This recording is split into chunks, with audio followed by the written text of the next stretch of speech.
न स भूयो भी जायते, उसका दूसरे शरीर में फिर जन्म नहीं होता, वो इस संसरण से मुक्त हो जाता है, वो दूसरा शरीर ग्रहण नहीं करता। वो दूसरा शरीर क्यों ग्रहण नहीं करता? क्योंकि ज्ञान से उसके सारे संचित कर्म और उसके सारे आगामी कर्म भस्म हो जाते हैं। उसको ज्ञान क्या होता है कि प्रकृति का ही प्रकृति में व्यवहार हो रहा है, और प्रकृति ही उस व्यवहार के परिणाम स्वरूप सुख प्रत्यय का रूप लेती है, अथवा दुख प्रत्यय का रूप लेती है, अथवा मोह प्रत्यय का रूप लेती है। सब कुछ प्रकृति में ही हो रहा है। पूर्व में कहा है भगवान ने, गुणा गुणेषु वर्तन्ते। तो प्रकृति के ज्ञान का अभिप्राय क्या है कि प्रकृति ही व्यवहार करते हुए त्रिविध रूपों में उपस्थित हो रही है।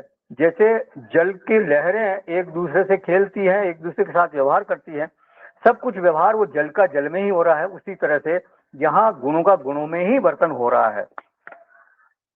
तो व्यवहार करने वाली चीज कौन है? प्रकृति। जिसके साथ व्यवहार कर रही है वो क्या है? प्रकृति। और उस व्यवहार के परिणाम स्वरूप जो प्रत्यय उत्पन्न हो रहे हैं वो क्या है? वो भी प्रकृति ही है। तो ज्ञानी पुरुष इस प्रकार से साक्षात देख लेता है, साक्षात जान लेता है।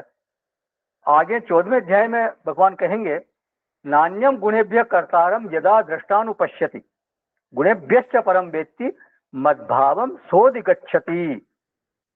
जब गुणों के अलावा उसको और कोई कर्ता नहीं दिखाई देता और तीन गुणों से अत्यंत परे परमात्मा को वो देख लेता है, तो वो मुझे ही प्राप्त होता है, इसमें किसी प्रकार का कोई संदेह नहीं है।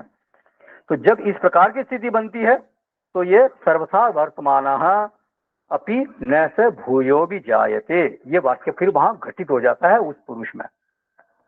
तो जब ज्ञानी पुरुष प्रकृति को ही करता देखता है तो उसको किसी भी प्रकार का भाव आने पर फिर बेचैनी नहीं होती, किसी प्रकार का कोई उसको क्लेश नहीं होता। प्रकाशम च प्रवृत्तिम च मोहमेव च पांडव न द्वेष्टि संप्रवृत्तानि न निवृत्तानि कांक्षति। प्रकाशम माने सत्वगुण, प्रवृत्ति माने रजोगुण, और मोहम माने तमोगुण। तो वो जब इस तरह की मनोदशाएं आती हैं, सत्वगुण में सुख आदि की वृत्तियां आती है, या प्रवृत्ति आदि होती है, या मोह आदि आता है, तो वो सुख के आदि की वृत्ति के लिए आकांक्षा नहीं करता, और मोह वृत्ति आदि कोई वृत्तियां आ गई तो उससे द्वेष नहीं करता। क्यों? कि वो उनसे पार जा चुका, वो गुणातीत हो चुका है। वो तमोगुण को रोकने की कोशिश नहीं करता, और वो सत्वगुण बना रहे इसकी भी वो उसकी आकांक्षा नहीं करता। तो ये त्रिगुणातीत का लक्षण है, ज्ञानी का लक्षण है। स्थित प्रज्ञ के जो लक्षण थे वहां प्रज्ञा की स्थिरता के उपाय के रूप में वहां भगवान बताते हैं, उन साधकों के लिए जिनमें प्रमा उत्पन्न तो हो गई लेकिन वो प्रमा स्थिर नहीं हो रही है, इसके लिए भगवान वहां कहते हैं, इंद्रियाणी तस्य प्रज्ञा प्रतिष्ठिता वशे ही यस्य इंद्रियाणी तस्य प्रज्ञा प्रतिष्ठिता। वो इंद्रियों को वश में कर लेता है तब उसकी प्रज्ञा स्थिर होती है। तो वहां पर एक तरह से संयम की बात कही गई है। 18वें से 72वें श्लोक तक वहां पे संयम से, वो जो है संयम से संबंधित है। लेकिन ज्ञानी को संशय का जो वहां 18 जो श्लोक है उनमें से 12 श्लोक संयम से संबंधित है, लेकिन ज्ञानी को संयम का उपदेश की जरूरत नहीं है। ज्ञानी को संयम का उपदेश की कोई जरूरत नहीं है, वो तो उस स्थिति से पार आ चुका है। ये जो प्रक्रिया है ये साधक के लिए होती है, ज्ञानी के लिए नहीं। ज्ञानी तो त्रिगुणों से अतीत हो गया है, किसी भी वृत्ति का उस पर कोई प्रभाव नहीं पड़ता, वो तो अपने स्वरूप में स्थित है। तो तीनों तरह की वृत्तियां सत्व रजतम की वृत्तियों से वो बिल्कुल असंग है। तो एक साधक को अपनी स्थिति को इस तरह से जांचते रहना चाहिए कि मेरा धरातल इस समय क्या है। कोई ऐसी बात मन में न आ पाए या ऐसा व्यवहार वो न करे जिससे जो कि उसको पतन की ओर ले जाए या हमारे लिए वो हानिकारक हो। तो ये दोनों ही बातें जो है वो साधक की बात है। लेकिन कभी न कभी ऐसी स्थिति आनी चाहिए जिसमें कोई भय न रहे, कोई आशंका न रहे, कोई खतरा न हो। ऐसी कोई चीज जिससे हमारे को डरना पड़े या कहीं खतरा महसूस हो, ऐसा नहीं होना चाहिए। तो ऐसी स्थिति कभी न कभी तो आनी चाहिए साधक के जीवन में कि वो बिल्कुल इनसे पार हो जाए, त्रिगुण से अतीत हो जाए और फिर मुक्ति का मार्ग उसके लिए आसान हो जाए। तो फिर वो उसके लिए कहा जाएगा वो सर्वतंत्र स्वतंत्र है। और वो स्थिति क्या है? यही सर्वथा वर्तमानोपि। फिर वो चाहे जिस तरह के वर्तन करे, फिर उसको किसी प्रकार का कोई कुछ प्रॉब्लम नहीं है, किसी प्रकार की कोई दिक्कत वाली बात नहीं होगी। तो ये जो है, ये कोई आचरण की अपेक्षा से यहाँ बात नहीं कही गई है। साधक ये जो ज्ञानी है उसको कोई आचरण ऐसा उसकी अपेक्षा से नहीं कहा गया। ज्ञानी तो सर्वतंत्र स्वतंत्र है, ये बिल्कुल उसका स्वरूप है, वो अपने स्वरूप में स्थित है। जैसा उसका 14वें अध्याय में 22वें श्लोक में बताया गया न द्वेष्टि संप्रवृत्तानि न निवृत्तानि कांक्षति। वो ऐसा नहीं कि वो सत्वगुण आया तो वो ये इच्छा करता कि नहीं ये बना रहे, और तमोगुण आया तो वो ये कहे कि नहीं नहीं नहीं ये चला जाए, ऐसा वो नहीं वहां होता। किसी प्रत्यय विशेष में उसकी ममता नहीं है, किसी दशा विशेष में या किसी स्थिति विशेष में उसकी कोई ममता नहीं है। वो तो बस नित्य अपने स्वरूप में स्थित है, प्रत्ययों के अधीन नहीं है। वो प्रकृतिस्थ, अगर प्रत्यय के अधीन हो जाएगा इसका मतलब वो प्रकृतिस्थ हो जाएगा, और प्रकृतिस्थ हो जाएगा तो फिर वो भूमते वाली बात वहां होने शुरू हो जाएगी। फिर तो वो ज्ञानी नहीं कहला सकता, वो तो फिर भोक्ता बन जाएगा। तो फिर वो तो सद असद योनि जन्मशु, ये इस तरह के चक्कर में पड़ जाएगा, संसरण के चक्कर में पड़ जाएगा। तो प्रकृति विमोक्ष है सर्वथा वर्तमानोपि। वो किसी भी प्रकार से अगर वो वर्तन कर रहा है लेकिन वो फिर प्रकृति से विमुक्त है। और विमुक्त है वो किस तरह से? किसी क्रिया से विमुक्त नहीं हुआ। कैसे हुआ? केवल व्यक्ति, केवल ज्ञान मात्र से। जो सत्य पहले से ही सिद्ध है वो उसका साक्षात उसको हो गया। क्या साक्षात हुआ? कि पुरुष अलग है और प्रकृति अलग है। ये सत्य दिख जाएगा कि पुरुष में भोक्तृत्व नहीं है, ये भोक्तृत्व केवल औपाधिक है, भोक्तृत्व माना हुआ है। वास्तविकता यह है कि भोक्तृत्व पुरुष में है नहीं। भ्रम से, अविद्या से उसमें आरोपित है। आरोपित क्या चीज है? प्रकृति का धर्म उस पर आरोपित हो गया। भोक्तृत्व जो है वो प्रकृति का धर्म है, लेकिन किस पर आरोपित हो गया? पुरुष में। तो ज्ञानी जो है वो निरंतर इस जागृति में रहता है। साधक अवस्था में उसकी निरंतरता नहीं बनी रहती, इसलिए बीच बीच में विपर्य आ जाता है, विपरीत भावना आ जाती है। विपर्य माने विपरीत भावना। और उस विपर्य को दूर करने के लिए फिर वो निधि ध्यान का उपदेश उसको किया जाता है साधक को। ये ऐसे ही है जैसे एक दृष्टांत दिया जाता है कि जैसे कोई तालाब है, वहां जल है, स्वच्छ जल है नीचे, लेकिन उस पर शैवाल आ गई, काई आ गई। तो उसको हटा करके साधक ने पानी पी लिया, किसी पुरुष ने पानी पी लिया, व्यक्ति ने पानी पी लिया। पानी पीने के बाद वो शैवाल वापस वहां उसने जल को ढक दिया, लेकिन फिर उसको ये जो पुरुष को ये बोध उसको हो गया कि यहाँ पर स्वच्छ जल है, तो उसका ये बोध मिटता नहीं। फिर वो उसने जान लिया है कि ये यहाँ सच्चा जल है, मैंने जल पिया था, मेरी प्यास बुझी थी। तो इस तरह से उसको ज्ञान हो गया। स्वामी अखंडानंद जी कहते थे कि मानो कि कोई 2 घंटे सपना देख रहा हो, लेकिन एक बार नींद खुल गई तो वो एक क्षण का जो नींद खुलना है वो उस 2 घंटे के स्वप्न पे भारी पड़ गया। मतलब उस वो जागते उसको बोध हो गया कि ये तो सपना था। कोई अगर दुख रूप कोई स्वप्न आया तो, दुष्स्वप्न आया तो कह सकता है कि दुख रूप ये खाली स्वप्न था, मैं जबरदस्ती परेशान हो रहा था।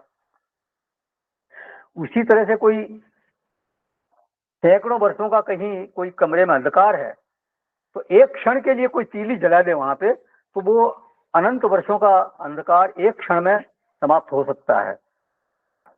तो साधक की स्थिति ऐसी ही रहती है। वो प्रकाश वो जितना जितना उसको निधि ध्यान उसका बढ़ता है, वैसे वैसे उसकी जो विपर्य भावना है, जो विपरीत भावना है, वो उसकी कम होती जाती है और उसकी अपने असंग स्वरूप में स्थिति दृढ़ होती जाती है। लेकिन ध्यान रखें, ज्ञान से ये बात बिल्कुल सिद्ध है कि विमोक्ष करना नहीं पड़ता। विमोक्ष तो ऑलरेडी हुआ ही रखा है। विमोक्ष, आप तो मोक्ष को कहीं प्राप्त नहीं करना है, आप तो स्वयं मुक्त ही है, बस उसको जानना मात्र है।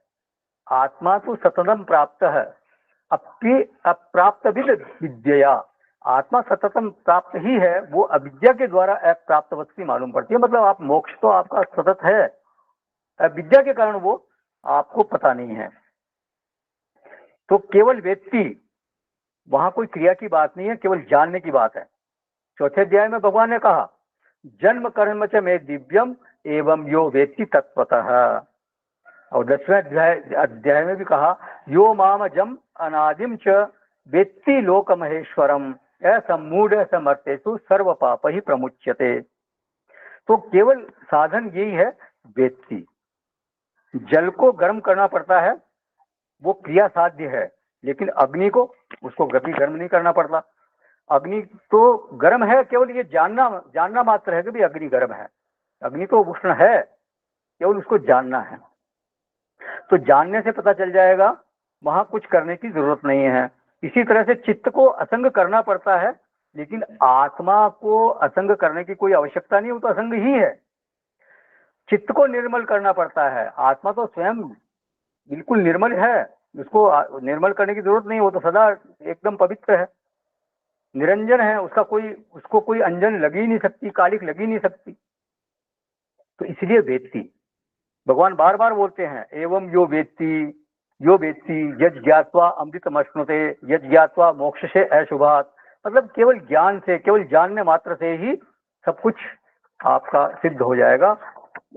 आप इसमें ज्ञान में प्रतिष्ठित हो जाओगे। तो सर्वथा वर्तमानोपि, वो सर्वतंत्र स्वतंत्र है, वो जिससे का भी व्यवहार करे वो बिल्कुल न से भूयो भी जायते, उसका फिर से जन्म नहीं होता, दोबारा उसका शरीर ग्रहण नहीं होता। वो ये जान लेता है कि सब कुछ जो भी हो रहा है वो प्रकृति में हो रहा है, पुरुष का उससे कोई लेना देना नहीं। तो इस परम स्वातंत्र की सिद्धि के लिए साधन क्या है, तो ये साधन बताते हैं आगे के 24वें श्लोक में। तो 23वें श्लोक से संबंधित किसी का कोई प्रश्न है या कुछ इसमें ऐड करना है तो करें, नहीं तो फिर 24वां श्लोक। चलिए, ये 24th श्लोक ऑफ 13th चैप्टर, 13वें अध्याय का 24वां श्लोक, इस्कॉन की पुस्तक में 25वां। ध्यानेनात्मनि पश्यन्ति केचिदात्मानमात्मना अन्ये सांख्येन योगेन कर्मयोगेन चापरे। उस परमात्मा को कितने ही मनुष्य तो शुद्ध हुई बुद्धि से ध्यान के द्वारा हृदय में देखते हैं, अन्य कितने ही ज्ञान योग के द्वारा और दूसरे कितने ही कर्म योग के द्वारा देखते हैं, अर्थात प्राप्त करते हैं। तो उस परमात्मा, अब उस परमात्मा सिद्धि के लिए, अपने आत्मा को जानने के लिए क्या साधन अपनाने हैं, उन साधनों की यहाँ चर्चा भगवान 2 श्लोकों में कर रहे हैं। ध्यानेन, सांख्येन, कर्म योगेन, श्रुतेन, 4 साधनों का भगवान ने यहाँ निर्देश किया है। ध्यानेन आत्मनि पश्यन्ति, वो देखता है, पश्यन्ति देखते हैं, किसको देखते हैं, बोले आत्मानम पश्यन्ति, ये मूल क्रिया है यहाँ पे। अपने आप को देखते हैं, किसी पराये को नहीं देखते। तो आत्मानम पश्यन्ति कीदृशम, किस तरह से देखते हैं, किस आत्मा को देखते हैं, जैसे अभी उपद्रष्टा अनुमंता आदि शब्दों से जो कहा गया, अथवा ज्ञेयम जब तक प्रवक्ष्यामि ऐसा कहा गया, तो उसी आत्मा को देखते हैं। ये एवं वेत्ति पुरुषम ये कहा गया, तो ये एवं जो शब्द है वास्तव में बहुत महत्वपूर्ण है। तो उसी आत्मा को ये देखते हैं जिसको उपद्रष्टा अनुमंता वर्ता भोक्ता महेश्वर या ज्ञेयम यत् प्रवक्ष्यामि, उस पुरुष के बारे में जो बात कही गई है उसको देखते हैं। तो आत्मानम एवं पश्यन्ति, एवं माने यथोक्तम, जैसा उसके बारे में कहा गया है, जैसा उसके बारे में भगवान ने निर्देश किया है, वैसा ही पूर्वोक्तम, पूर्व निर्दिष्ट, पूर्व प्रकाशित जैसा परमात्मा ने आत्म स्वरूप के बारे में वर्णन किया है, विवरण किया है, बिल्कुल वैसा ही देखना। ये एवं व्यक्ति पुरुषम जो बोला है उस तरह से देखना, तो आत्मानम पश्यन्ति। अब पश्यन्ति का साधन क्या क्या है? तो पहला जो नाम लिया भगवान ने वो है ध्यानेन, ध्यान के द्वारा। ध्यानेन का अभिप्राय है को प्रथम साधन के रूप में इसकी भगवान ने गणना की है, क्योंकि उपदेश से तो प्रमा उत्पन्न हो गई। श्रवण किया आपने, उपदेश सुना, उससे प्रमा उत्पन्न हो गई, लेकिन विपर्य अभी बना हुआ है, विपरीत भावना अभी बनी हुई है। क्या विपरीत भावना बनी हुई है? कि उपदेश तो हुआ है कि तुम देह नहीं हो, तुम ये शरीर नहीं हो, तुम अपरिच्छिन्न आत्म स्वरूप पर बिल्कुल शुद्ध चैतन्य स्वरूप आत्मा हो। लेकिन हमारी अनुभूति क्या है कि मैं तो देह हूं, मैं परिच्छिन्न हूं, मैं अल्पज्ञ हूं, मैं अल्प शक्ति हूं, ये हमारी अनुभूति है। तो ये एक तरह की समस्या बनी हुई है, ये रोग बना हुआ है, और उस रोग का उपचार करना है। और जैसा रोग होता है उसका उपचार भी फिर उसी तरह से वो करना पड़ता है। तो इसलिए ध्यान है ना, सबसे पहले जो साधन बताया भगवान ने वो है ध्यान, क्योंकि यही एक साधन है जिसके द्वारा इस विपर्य का निवारण किया जा सकता है।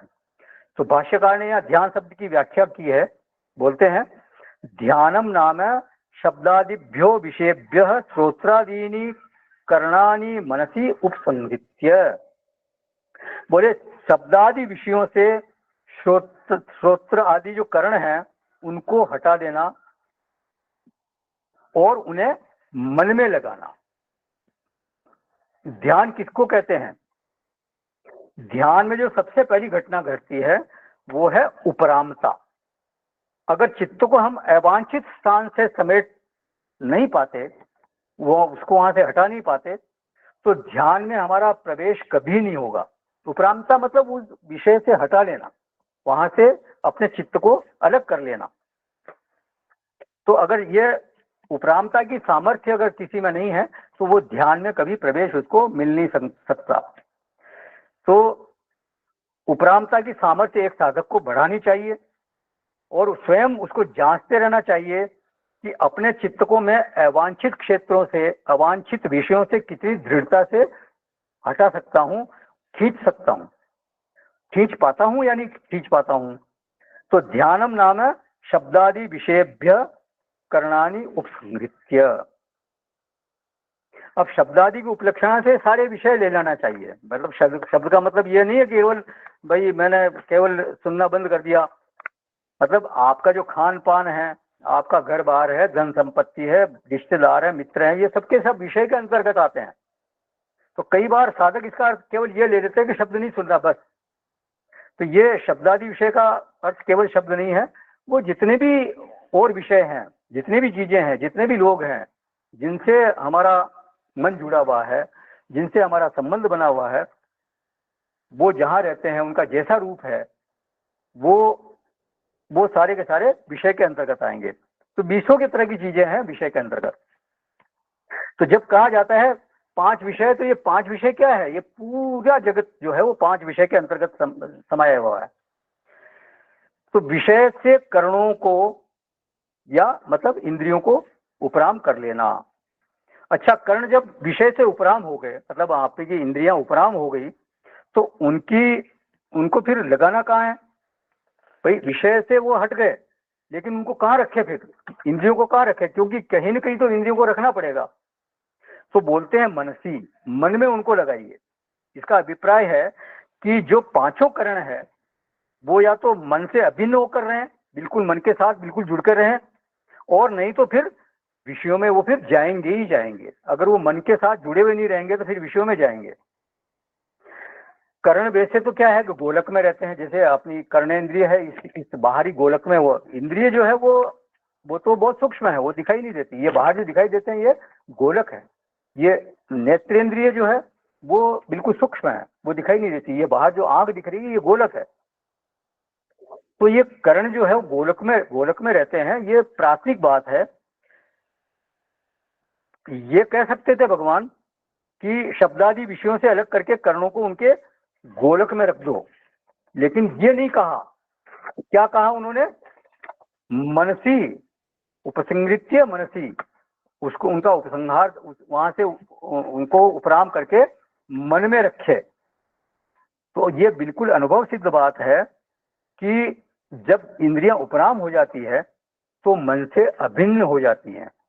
मन से अभिन्न होने का अभिप्राय है कि उनके पृथकत्व की अनुभूति फिर नहीं होती। एकदम आप बिल्कुल शांत बैठे हैं, आपने आंखें बंद की भी है, कान में वहां कोई आसपास कोई शोर भी नहीं है, आप बिल्कुल न कोई वहां गंध आदि की आपको धारणा हो रही है, किसी प्रकार को कोई स्वाद की बात नहीं हो रही है, कोई स्पर्श की बात नहीं हो रही है, तो अलग से किसी भी इंद्रिय का वहां अनुभव नहीं हो रहा। तो इसका अर्थ है कि ये इंद्रियों का अनुभव तभी होता है जब वो विषय को ग्रहण कर रही होती हैं। तो इंद्रियों को मन से अभिन्न करना ये उपरामता है। सारी इंद्रियां मन के साथ जुड़ गई, एक हो गई। कठोपनिषद में कहा यच्छेद्वांग मनसी प्राज्ञः, यच्छेद्वांग मनसी मतलब कुछ उनको जो इंद्रियों को कहाँ लगाए? मन में। वांग आदि वाणी आदि इंद्रियों को मन में उपसंहृत करें, मतलब उनमें लगाएं। तो ध्यान की जो पहली स्टेप है वो है उपरामता।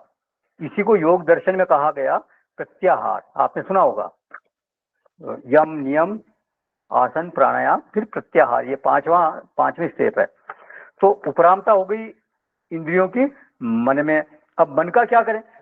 बोले मनश्च प्रत्यक चेतयितरी एकाग्रतया यत् चिंतनम तत् ध्यानम। मन को प्रत्यक आत्मा में लगाएं। प्रत्येक आत्मा मतलब भीतर अंतरात्मा, प्रत्येक आत्मा में लगाएं, चेतयिता में चिन्मय तत्व में लगाएं। मन को जहां से चेतना मिलती है, मन जिसका विषय बनता है, मन किसका विषय बनता है? चेतना का।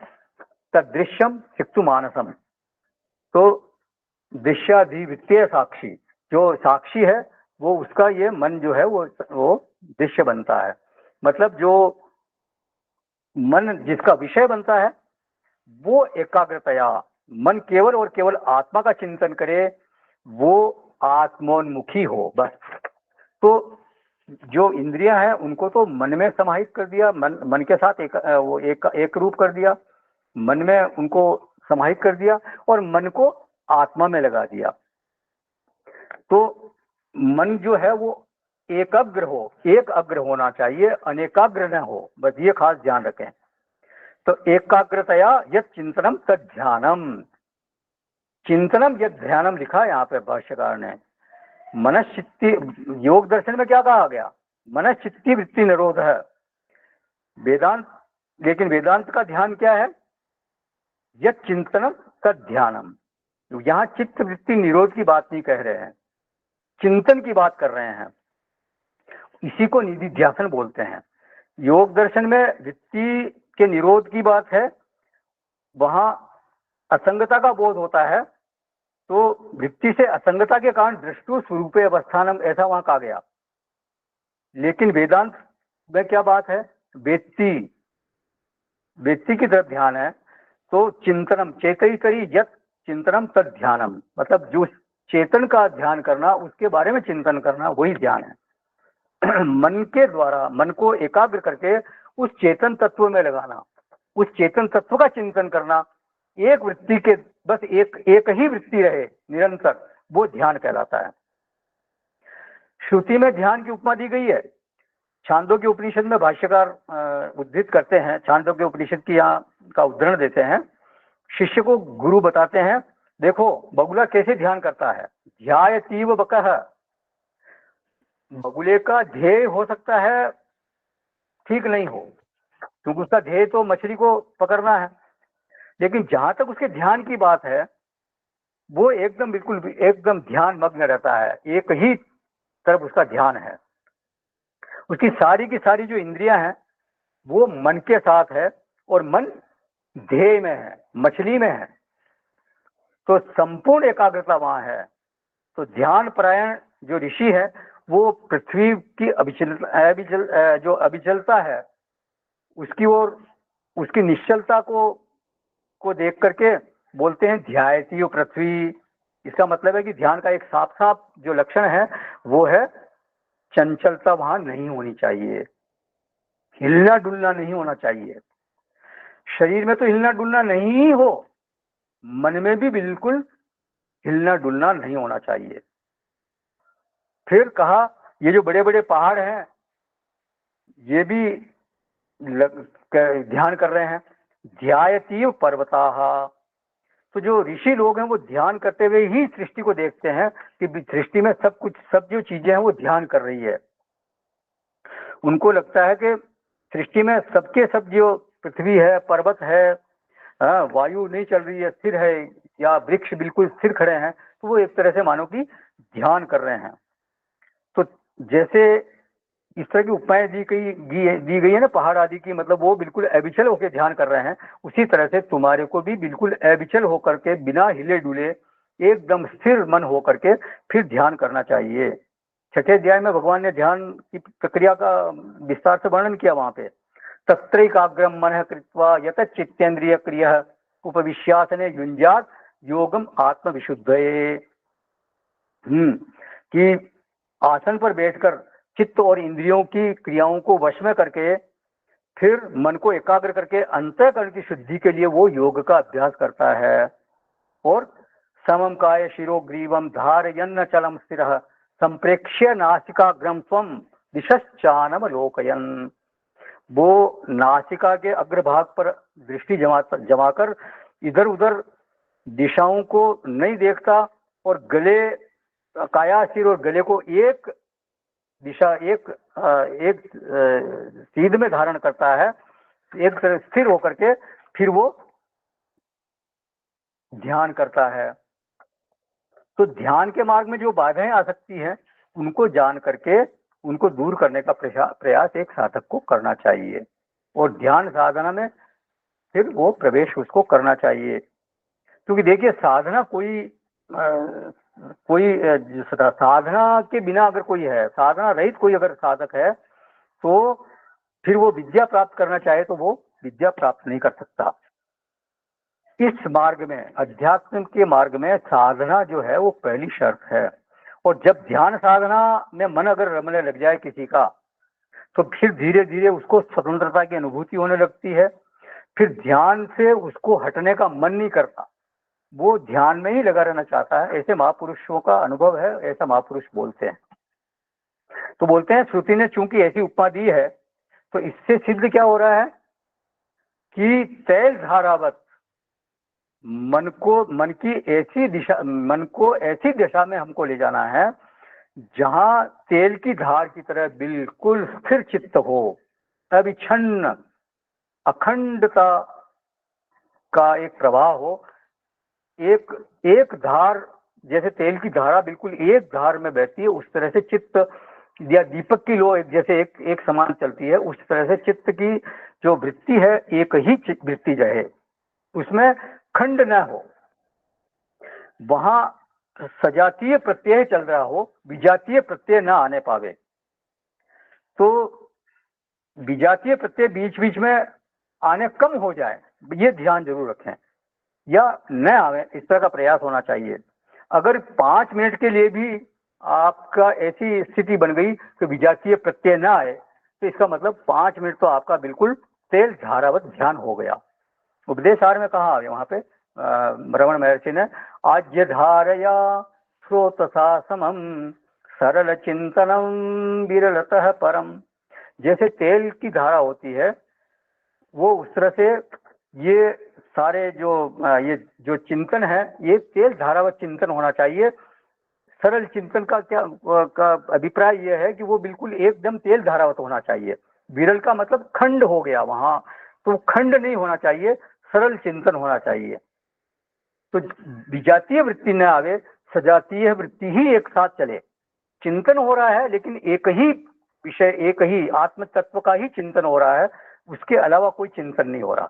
अगर उसके अलावा कोई चिंतन, कोई आ गई वृत्ति, तुरंत उसको हटाया तो फिर वापस उसी आत्म तत्व का ही चिंतन शुरू हो जाए। तो पहला साधन परमात्मा ने बोला ध्यान है। ध्यानेन आत्मनि पश्यन्ति, ध्यान के द्वारा आत्मा को देखते हैं। किम पश्यन्ति, किसको देखते हैं? आत्मानम, आत्मा को ही देखते हैं। केन पश्यन्ति, किसके द्वारा देखते हैं? आत्मना, आत्मा के द्वारा, माने सूक्ष्म बुद्धि के द्वारा। तो ये हुआ ध्यान। ध्यान की क्षमता, ध्यान का स्टेमिना एक साधक को बढ़ाना चाहिए। पहले भी इस बारे में चर्चा हुई है। वृत्ति में शुरू में एकाग्रता नहीं बनती, ये बिल्कुल पक्की बात है, सबका अनुभव है। आप पहले बैठते हैं तो एक बार तो मन इधर उधर जाएगा ही जाएगा, भागेगा वो, लेकिन फिर भी बैठना चाहिए, उसका प्रयास करना चाहिए, अभ्यास करना चाहिए। अभ्यास करने से क्या होगा? अभ्यास के संस्कार पड़ेंगे, बैठने के संस्कार पड़ेंगे, मतलब अभ्यास के संस्कार पड़ेंगे, ध्यान के संस्कार तो पड़ेंगे ही पड़ेंगे, और वो संस्कार साधक के लिए उपकारी साबित होते हैं। लॉन्ग टर्म में फिर वो बाद में धीरे धीरे उसका मन लगने भी लगेगा। बिना अभ्यास के तो बच्चा भी खड़ा नहीं हो सकता, वो तो धीरे धीरे जब खड़ा होने का अभ्यास करता है तो फिर धीरे धीरे खड़ा होता है, फिर चलने का अभ्यास करता है, चलता भी है। तो एक साधक को इस ध्यानाभ्यास की साधना के प्रति महत्व बुद्धि रखनी चाहिए। ये बहुत ही महत्वपूर्ण है, बहुत आवश्यक साधना है। एक साधक को इसका अभ्यास जरूर करना चाहिए। तो भगवान क्या कहते हैं कि ये अर्जुन ने पूछा ना वहां 6वें अध्याय में, ये मन बहुत चंचल है, ये भागता है, ये वश में होता नहीं। जैसे वायु को वश में करना मुश्किल है, उसी तरह से इस मन को वश में करना बहुत मुश्किल है। तो भगवान यही कहते हैं कि यस, तुम कह रहे हो बिल्कुल सही है, मन बहुत चंचल है, लेकिन इसका निग्रह किया जा सकता है। अभ्यासेन तो कौन्तेय वैराग्येण च गृह्यते, अभ्यास और वैराग्य के द्वारा इसको वश में किया जा सकता है। और अनेक महापुरुषों ने किया है, ऐसा थोड़ी है कि एक ने किया, अनेक महापुरुषों ने इसको वश में किया है। तो एक साधक को इसका प्रयास करना चाहिए, और इसके लाभ ही लाभ है, इससे नुकसान तो कुछ होता नहीं। इससे मेधा बढ़ती है, हमारा चित्त जितना शांत होगा, मेधा उतनी ही ओजस्वी होगी। ये इसके गौण फल है। मतलब मुख्य फल तो वही है, आत्म तत्व को ही हमारे को जानना है, लेकिन गौण फल यह है कि हमारी मेधा शक्ति बढ़ती है। कोई व्यक्ति अगर कोई गंतव्य के लिए निकला है और बीच में कोई सुंदर दृश्य अगर उसको देखने को मिलते हैं, तो वो इसका एक गौण फल है। वो उन सुंदर दृश्यों को देखने के लिए नहीं निकला है, वो तो अपने गंतव्य पे जाने के लिए निकला है, लेकिन वो जो सुंदर दृश्य है उसको एक तरह से बोनस में मिल जाते हैं। उसी तरह से ये जब ध्यान के का प्रयास करता है व्यक्ति, इसकी साधना करता है, अभ्यास करता है, तो उसकी मेधा शक्ति भी बढ़ती है। तो वो कहाँ देखते हैं? आत्मनि, आत्मा में। भाष्यकार ने अर्थ किया यहाँ पे बुद्धो। तो ये जो सारा का सारा ध्यान का व्यापार है वो कहाँ हो रहा है? बोले बुद्धि में। और ध्यान का ध्येय क्या है? ध्येय वस्तु क्या है? बोले आत्मानम, आत्मा, आत्मा ही ध्यान का ध्येय विषय है। अंतरात्मा प्रत्यक्ष चेतनम, और उस आत्मा को वो आत्मना माने ध्यान संस्कृतेन अंतःकरणेन, ध्यानाभ्यास द्वारा शुद्ध किए हुए अंतःकरण से वो उसको देखता है। ध्यान संस्कृतेन माने उसमें ध्यान के संस्कार पड़े हुए हैं, ध्यान के द्वारा उसने उस आत्मा को, अपने अंतःकरण को शुद्ध कर लिया। और फिर जैसे भोग के संस्कार होते हैं वैसे ही ये ध्यान के भी संस्कार होते हैं। तो ध्यान संस्कृतेन अंतःकरणेन केचित, केचित का अर्थ किया गया यहाँ पे योगिन है, जो योगी लोग हैं वो ध्यानेन आत्मनि पश्यन्ति, वो ध्यान के द्वारा इस आत्मा को देख लेते हैं। तो ये हो गया ध्यानेन। फिर आगे जो दूसरा शब्द दिया भगवान ने, दूसरा जो साधन बताया वो है सांख्येन। भगवान ने ध्यानाभ्यासियों को तो कोई नाम दिया नहीं था, उन्होंने कहा केचित, वो तो फिर भाष्यकार ने अर्थ किया वहां योगिनः। तो आगे वालों के लिए जो भगवान है वो स्वयं नाम देते हैं यहाँ पे सांख्येन। तो भाष्यकार लिखते हैं सांख्यम नाम इमे सत्वरज तमांसी गुणा मया दृश्या अहम, तेभ्य अन्य तद व्यापार साक्षीभूत है नित्य गुण विलक्षण आत्मा, आत्मा इति चिंतनम। जो सांख्य है वो सत्व रजतम, ये जो तीन गुण हैं, ये मेरे द्वारा देखे जाने वाले हैं और मैं उनसे भिन्न हूँ, उनके व्यापार का साक्षी हूँ, उन गुणों से मैं विलक्षण हूँ, ऐसा वो चिंतन करता है। मैं उनसे विलक्षण नित्य चेतन आत्मा हूँ, ऐसा वो चिंतन करता है। जो सांख्य है उसका ये यहाँ लक्षण दे रहे हैं भगवान भाष्यकार कि मैं तीन गुणों से विलक्षण हूँ और आत्मा का चिंतन करने वाला मैं चेतन तत्व हूँ। तो एष सांख्य योग तेन पश्यन्ति आत्मानम आत्मना इति वर्तते। इस प्रकार के चिंतन का नाम सांख्य है। जो त्रिगुण से मैं अतीत हूँ और मैं शुद्ध चैतन्य स्वरूप आत्मा हूँ, इस तरह का जो चिंतन है उसका नाम है सांख्य, और यही योग है। तो ऐसे सांख्य योग के द्वारा वे आत्मा में आत्मा को देखते हैं। तो क्या अभिप्राय हुआ कि आंख खुली हुई है, चर्चा हो रही है, लेकिन इस प्रमा का बल बना हुआ है, ये उसकी सोच बनी हुई है कि गुण जो है उनका व्यापार कहीं और हो रहा है और मैं उस व्यापार से अलग हूँ। गुणों का व्यापार हो रहा है लेकिन मैं उस व्यापार से अलग हूँ। अहम तेभ्य अन्य है, मैं उससे अलग हूँ। तीसरे अध्याय में कहा ना भगवान ने, गुणा गुणेशु वर्तन्ते इसी मत्वा न सज्जते। वो सबका सब व्यवहार करते हुए भी इस बात को बिल्कुल नहीं भूलता, गुणा गुणेशु वर्तन्ते, क्योंकि विषय है वो भी त्रिगुण से बने हैं और जो इंद्रिया आदि है वो भी त्रिगुण के ही द्वारा पंच महाभूत बने और पंच महाभूत से इंद्रिया बनी। तो ये गुणों का ही गुणों में वर्तन हो रहा है, ये वो जानता है। तो एक कबीरदास जी ने कहा, साधो सहज समाधि भली सोवत न आंखन मूंदो कानन मूंदो तनिक कष्ट नहीं भारो, हंसी हंसी के निज प्रभु ही निहारो दोनों गली गली, साधो सहज समाधि भली। तो ये सहज समाधि है। सोवत जागत परे उताने कह कबीर हम वही ठिकाने। मतलब चाहे सोते जागते जो भी व्यवहार हो रहा है वो सब होने के बावजूद भी हमारा ठिकाना बदलता नहीं है, मैं अपने स्वरूप में स्थित हूँ, ऐसा वहाँ भाव है उनका। तो ध्यानाभ्यासी की जो डगर है वो बहुत फिसलन वाली है, ये हम सबका अनुभव है। मन बार बार फिसलता है, लेकिन जो प्रमा संपन्न है वो इस मार्ग पर आगे बढ़ता रहता है। वो जानता है कि मुझे इसी मार्ग पर आगे बढ़ना है, चाहे मन कितना ही भागे मैं उसको बार बार वापस लाऊंगा, खींच कर लाऊंगा। भगवान ने उपाय बताया ना छठे अध्याय में, यतो यतो निश्चरति मनश्चंचलम अस्थिरम ततस्ततो नियम्येत आत्मन्येव वशम नयेत्।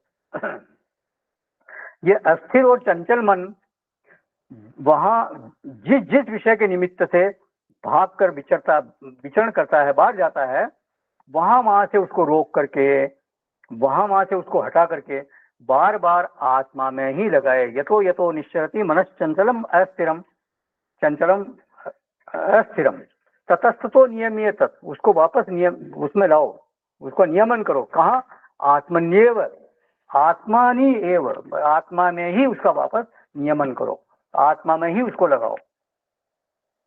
तो जब जब भी वो मन फिसले उसको प्रेम पूर्वक वापस लाएं, उसके साथ जबरदस्ती ना करें। वो तो जाएगा, उसका अनंत जन्मों से उसके संस्कार पड़े इसी तरह के बने हुए हैं, वो भागता है, वो बहिर्गामी है, लेकिन अभ्यास के द्वारा उसको धीरे धीरे अंतर्मुखी बनाना है, अपनी आत्मा में लगाने का प्रयास करना है। तो सांख्येन। अब तीसरा जो साधन बताया है वो कर्म योगेन। ये क्या है? तो भाष्यकार यहाँ परिभाषा करते हैं, ईश्वरार्पण बुद्धिया अनुष्ठीयमानम घटन रूपम योगार्थत्वाद योग उच्यते। माने ईश्वरार्पण बुद्धि से अनुष्ठान की हुई चेष्टा का नाम है कर्म योग।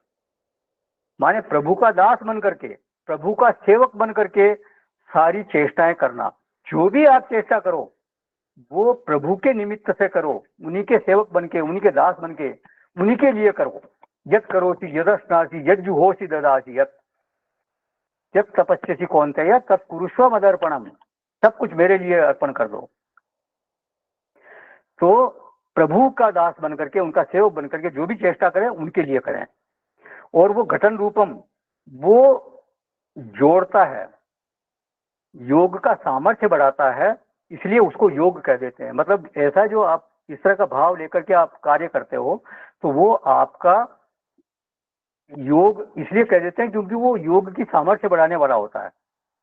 और कैसे? गुणतः तेन सत्व शुद्धि ज्ञानोत्पत्ति द्वारेण च अपरे, गौणी वृत्ति से उसको योग कहते हैं। कर्म योग को सीधे सीधे वास्तव में योग कहा नहीं जा सकता, योग की सामर्थ्य बढ़ाने वाला है वो, इसलिए उसको योग कह देते हैं, गौणी वृत्ति से उसको योग कहते हैं। तो बोले उससे पश्यंती कैसे सिद्ध होगा? बोले सत्व शुद्धि, आपके अंतःकरण की शुद्धि का वो साधन बनता है, इसलिए उसको गौणी वृत्ति से उसको योग कह देते हैं। एक तरह से वो परंपरा साधन है। सत्व शुद्धि ज्ञानोत्पत्ति द्वारा वो अंतःकरण की शुद्धि का वो हेतु बनता है, उससे अंतःकरण शुद्ध होता है और वो शुद्ध अंतःकरण जो है वो आपको ज्ञान प्राप्ति का के योग्य बनाता है। एक तरह से वो जो अंतःकरण की शुद्धि है, वो जो कर्म योग है, वो आपके ज्ञान प्राप्ति के लिए वो साधन बनता है। तो इसलिए परंपरा साधन उसको कहा जाता है, सीधे उसको एकदम प्रत्यक्ष साधन नहीं कहा जाता, परंपरा साधन कहा जाता है। प्रत्यक्ष साधन तो ज्ञान योग ही है। तो कर्म योगे न च अपरे, दूसरे ही जो है वो कितने ही ऐसे साधक हैं जो कर्म योग का साधन अपनाते हैं और इससे आत्मा को वो देखते हैं। आगे भी और चर्चा करेंगे इस पर। इससे संबंधित किसी का कोई प्रश्न है या कुछ इसमें ऐड करना है? नहीं तो फिर इसको संपूर्ण करेंगे। एक मिनट, हाँ एक मिनट, एक बार प्रत्येक आत्मा को और क्लियर कर दीजिए थोड़ा, प्रत्येक आत्मा को क्लियर कर दीजिए थोड़ा। प्रत्येक आत्मा माने अंतरात्मा जो आपके भीतर रहती है। आत्मा कई बार क्या होता है, भगवान ने भी कई जगह शरीर को भी आत्मा बोला है। उद्धरेद आत्मनात्मानम नात्मानम अवसादेत, अपने मन को या अपने इंद्रियों को वश में करो। किससे? अपनी आत्मा से आत्मा को वश में करो। तो वहां इंद्रियों और शरीर के वश की बात की गई है। तो शरीर इंद्रिया आदि को भी आत्मा कहा गया है। प्रत्येक आत्मा मतलब जो विशुद्ध आत्मा है, जो अंतरात्मा हमारा है, वो प्रत्येक आत्मा। ठीक है साहब? जी साहब, ठीक है। चलिए, हाँ। और किसी का प्रश्न है? तो सब लोग उसे जानते भी है, तो हम लोग तो जानते हैं ना, वो हकीकत करने नहीं देगा तो और ही नहीं कर सकते। कोई बोल रहे हैं क्या? समझ में नहीं आ रहा मेरे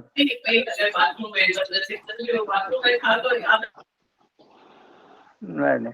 चलिए, ओम पूर्णमद पूर्णमिदं पूर्णात् पूर्णमुदच्यते पूर्णस्य पूर्णमादाय पूर्णमेवावशिष्यते।